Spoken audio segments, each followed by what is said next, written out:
Global Typhoon, Chairman TV. Weather update. Helping homeless people. Please subscribe.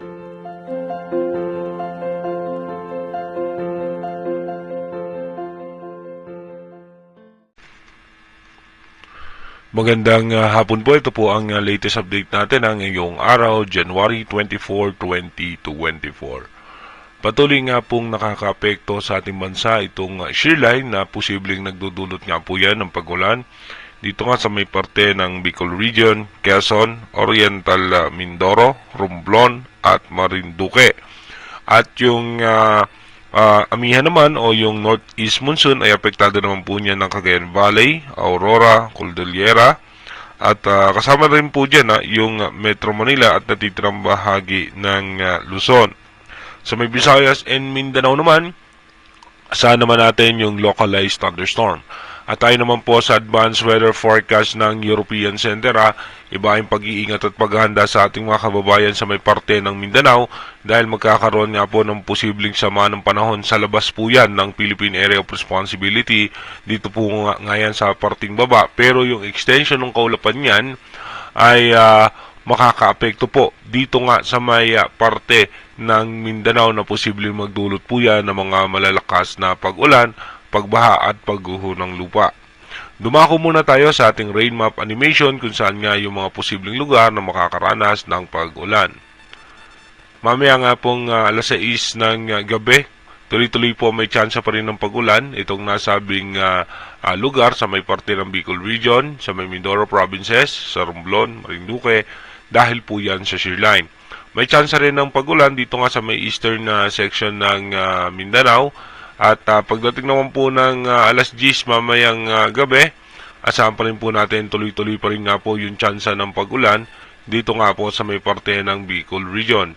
At asahan naman natin yung isolated rain shower sa parte naman ng Metro Manila at ng Northern Luzon at Extreme Northern Luzon. Malamig na simoy ng hangin ng ating mararanasan dahil pa rin po yan sa northeast monsoon. Dumako na nga po tayo sa ating advanced weather forecast. Dito nga po sa ating advanced weather forecast, mapapansin nga po natin, pagdating po ng January 25, patuloy pa rin yung shear line makakaapekto nga po yan sa may parte ng Bicol Region.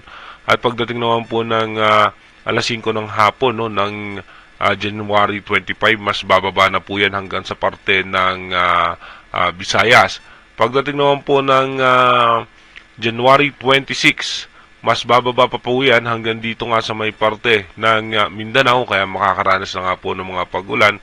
At ito na nga po yung extension ng kaulapan ng posibleng low pressure area sa labas ng Philippine Area of Responsibility. Pagdating ng January 27, tuloy-tuloy po northeast monsoon na makakaapekto sa halos buong bansa. At pagdating naman ng January 28, ito na nga po yung extension ng kaulapan nitong low pressure area dito nga po sa labas ng Philippine Area of Responsibility. Ito po ay magdudulot na ng pag-ulan sa parte ng Mindanao. Pagdating ng January 29 rather, dito po mag-uumpisa na magpaulan yan sa may eastern section ng Visayas at ng Mindanao. Pagdating naman po ng January 30, tuloy-tuloy nga po may posibleng malalakas na pag-ulan na mararanasan ang parting Mindanao. Kaya iba yung pag-iingat sa ating mga kababayan dyan dahil ito nga po ay posibleng na naman magdala ng mga pagbaha at pagguho ng lupa. Pagdating po ng January 30, tuloy-tuloy pa rin po may mga pag-ulan, may mga malalakas pa rin na pag-ulan sa parte ng Mindanao. At pagpasok nga po ng unang araw ng February, may mga pag-ulan pa rin po sa may parte ng Mindanao. Pagdating po ng February 2 hanggang February 3, asahan naman po natin na magiging maayos na muli ang lagay ng panahon. Again, inuulit po natin yung ating advanced weather forecast is possible scenario pa lamang po yan.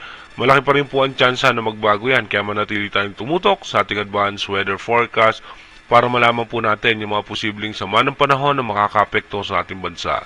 Mag-iingat po tayo palagi. God bless po sa ating lahat.